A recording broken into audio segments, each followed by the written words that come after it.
श्रीमार्ताण्डसूत्रम् कालान्तकारहरणाय जगत्थिताय ज्योतिर्मयाय परमेश्वर लोचनाय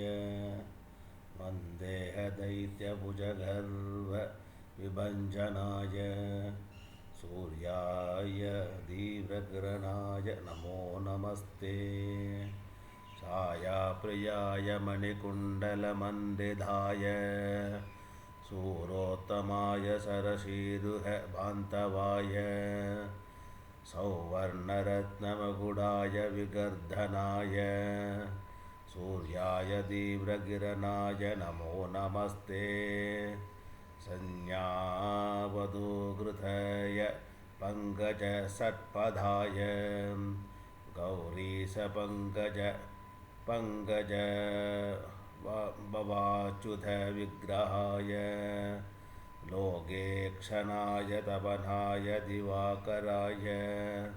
सूर्याय दीव्रकिरणाय नमो नमस्ते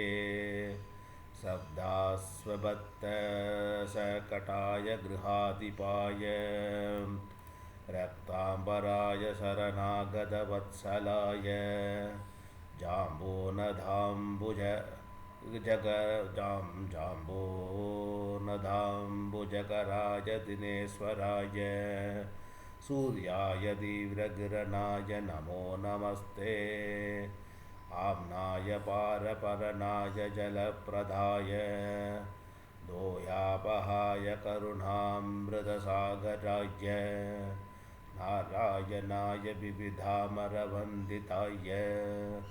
सूर्याय दीव्रकिरणाय नमो नमस्ते